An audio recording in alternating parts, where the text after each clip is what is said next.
Достар, сіздермен бүгін біз қозғыш тіндер физиологиясы тақырыбын талдайтын боламыз. Бұл физиология пәнінің ең бірінші тақырыбы.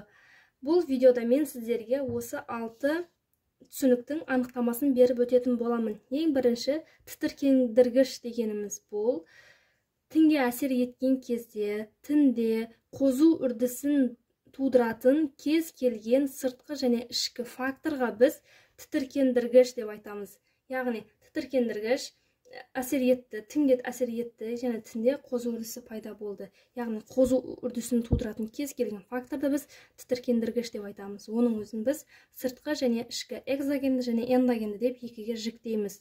Сыртқы бұл сырттан түскен тітіркендіргіштер. Мысалы, биологиялық, механикалық, физикалық, химиялық деп жіктеуге болады. Мысалы, биологиялыққа вирустар, бактериялар жатса, ал механикалыққа травма, мысалы, авария болу, ұрып алу, соғып алу жатады, ал физикалыққа радиациялық сәулелер, ал химиялыққа қышқылдар және сілтілерді жатқызамыз. Ал ішкі факторларға температураның жоғарылауы, немесе қышқылды сілтілі үйлесімділіктің pH-тың өзгеруі, немесе жаңағы инфекциялардың эндотоксиндерін жатқызуға болады. Ал тітіркену дегеніміз бұл тітіркендіргіш тінге әсер еткен кездегі ең бірінші реакция. Яғни, мысалы, тітіркендіргіш әсер етпесе, онда тітіркену болмайды.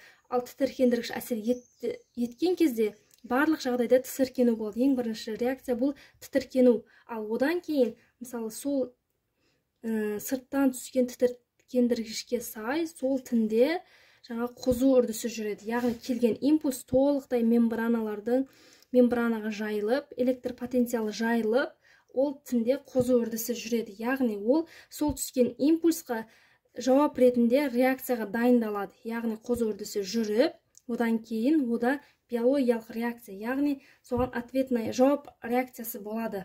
Жауап реакциясын біз қозғыштық және тітіркенгіштік деп екіге бөлеміз.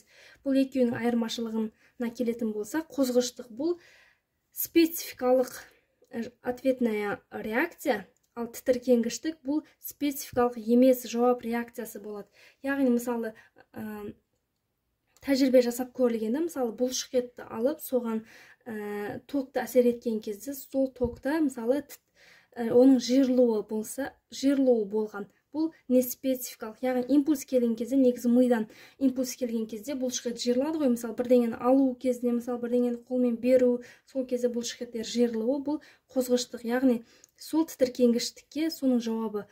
Ал енді, мысалы, бұлшықетке біз ток тартқан кезде адамды бұлшықеттердің жиырылуы, бұл тітіркенгіштік, яғни ол тітіркенеді, бірақ оның спецификалық жауабы ол емес. Ал енді сіздерге кейінгі видеоларда осы тақырыпты жалғастыратын боламыз.